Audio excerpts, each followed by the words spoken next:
what do I need to do before I go and get my pet rabbits? First thing you need to do is read up and decide if rabbits are right for you.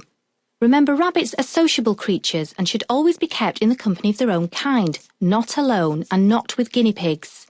More information is available on www.rabbitwelfare.co.uk. But if you have the time, money and space and can commit to keeping 2 rabbits for 10 years, then you need to decide on the accommodation. The RWAF recommend a minimum hutch size of 6 foot by 2 by 2 foot and a run of 8 foot long. Link to Hutch and Run for sale on your site. A hutch should only ever be a shelter and never the sole or main accommodation for the rabbits. So why is such a large hutch necessary if you have a large run too? To give the rabbits the choice of being in or out, and in the bad weather, it can rain solidly for days in the UK sadly, it means the rabbits are not cooped up in a small hutch, but that they still have room for their food and water and to hop around, groom, lie stretched out, rear up and be comfortable. Hen houses, garden sheds, Wendy houses can all be converted as long as they have runs or exercise areas attached to them. Even if you intend to let your bunny free range around your safe garden, you should still ensure that you have a large hutch and run, because there will be always some days when you can't let the bunnies loose in the garden, and their welfare shouldn't be compromised in those times. You'll also have to think about what to feed your rabbit. There are lots of rabbit foods on the market. As a general rule, you get what you pay for, and although the muesli-type foods look nice, the pelleted type of foods are often recommended by vets, as they tend to provide a more consistent diet.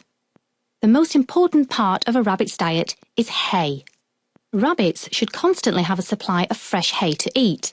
They will eat approximately their own size in hay every day, and this should be provided in a hay rack or similar to make sure it is clean. Hay not only helps to keep their teeth in good working order, it also helps to keep their guts healthy and also prevents boredom. Greens are also an important part of the diet. As a rule, hay or grass but never lawn mower cuttings should be 70% of their diet, greens 20% and pellets 10%. Just like us, rabbits like things to keep them busy and toys to play with. Use your imagination. Toys are readily available in pet shops and online. Rabbits live in warrens and in the wild would run, jump and dig, as well as rear up and look out. So go for things that meet all of these instincts. Tunnels to run through, hide and relax in, large plant pots filled with earth to sit in or dig in, hay racks or hanging baskets hanging from the run roof to forage in.